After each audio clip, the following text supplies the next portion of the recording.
السلام علیکم۔ کائنات کی وسعتوں اور آخری حدود تک پہنچنے کی جستجو میں مصروف انسان آج نظام کائنات کے بارے میں طرح طرح کے مفروضے اور نظریے قائم کرتا اور پھر وقت کے ساتھ ساتھ انہیں تبدیل کرتا آیا ہے۔ کائنات ایک ہی ہے یا بہت سے جہاں آباد ہیں، یہ سائنسدانوں اور فلسفیوں کے لیے ہمیشہ سے ایک بڑا سوال بنا رہا ہے۔ اس حوالے سے قرآن پاک میں واضح اشارے موجود ہیں جن سے یہ معلوم ہوتا ہے کہ دنیا صرف یہی نہیں ہے جس میں ہم رہتے ہیں، بلکہ زمان و مکان کی اور بھی دنیا آباد ہے۔ اس حوالے سے آج سائنسدان اس بات کو ثابت کرنے کی کوشش کر رہے ہیں کہ کیا ہماری دنیا کے علاوہ اور بھی دنیا آباد ہے اور کیا وہاں بھی ہمارے ہی جیسے انسان آباد ہیں۔ اللہ نے اس سوال کا جواب دیتے ہوئے فرمایا، اللہ وہ ہے جس نے 7 آسمان پیدا کیے اور ان کے مانند زمینیں بھی، ان کے درمیان حکم نازل ہوتا ہے تاکہ تم جان لو کہ بے شک اللہ ہر چیز پر قدرت رکھنے والا ہے۔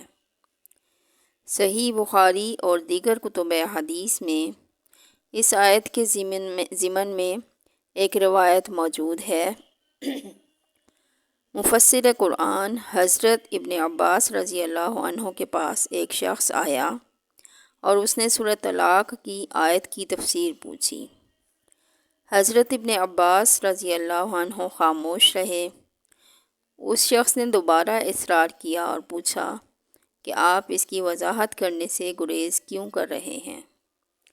اس پر حضرت ابن عباس رضی اللہ عنہ نے فرمایا کہ 7 زمینوں سے مراد ہماری ہی زمین جیسی اور زمینیں ہیں، اور ہر زمین پر حضرت محمد صلی اللہ علیہ وآلہ وسلم کی طرح ایک رسول آیا ہے، اور حضرت آدم علیہ السلام کی طرح وہاں بھی آدم، حضرت نوح علیہ السلام کی طرح نوح، اور اسی طرح حضرت ابراہیم، حضرت موسیٰ اور عیسیٰ وغیرہ کی طرح وہاں بھی نبی مبعوث ہوئے ہیں۔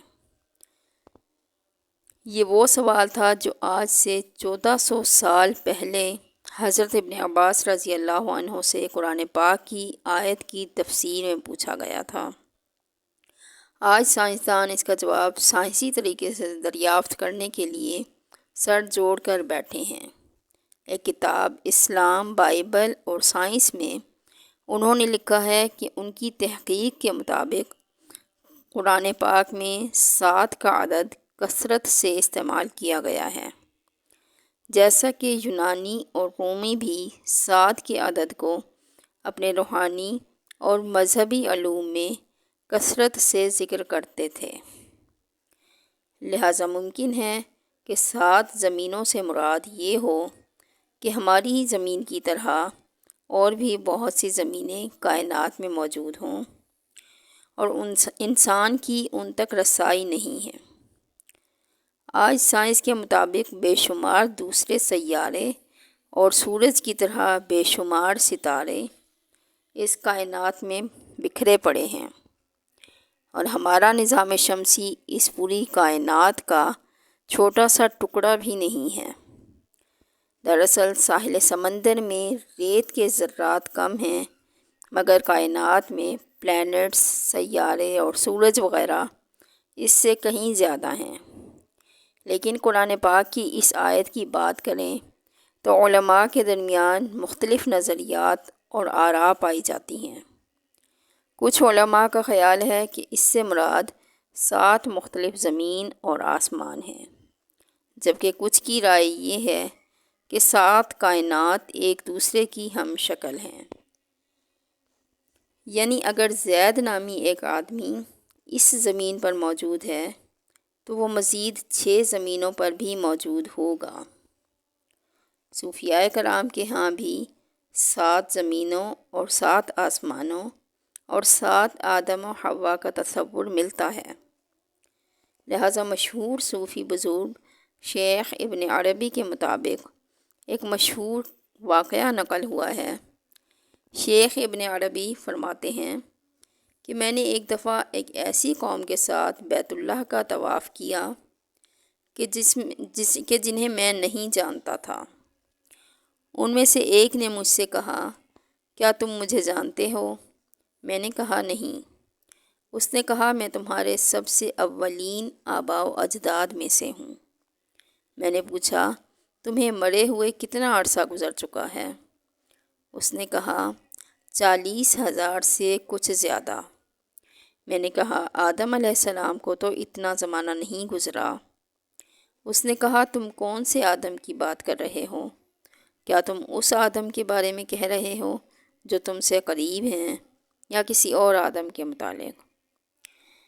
لہٰذا شیخ ابن عربی فرماتے ہیں کہ میں نے جب اس کی یہ بات سنی تو مجھے وہ حدیث یاد آ گئی کہ اس کائنات میں 7 زمینیں، 7 آسمان ہیں، اور ہر زمین پر آدم و حوا علیہ السلام کو بھیجا گیا۔ اہل حکمت نے 7 آسمانوں اور ان کی خصوصیات کو یوں ذکر کیا ہے کہ زمین سے آسمانی دنیا کی اور ایک آسمان سے دوسرے آسمان کی مسافت 500 سال کے سفر کی دوری کے برابر ہے، اور اسی طرح ہر آسمان کا اپنا ایک حجم ہے۔ پہلا آسمان دودھ سے بھی زیادہ سفید ہے، مگر کہکشاف کے سبزے کی وجہ سے یہ ہرا نظر آتا ہے۔ اس آسمان کا نام لقیہ ہے۔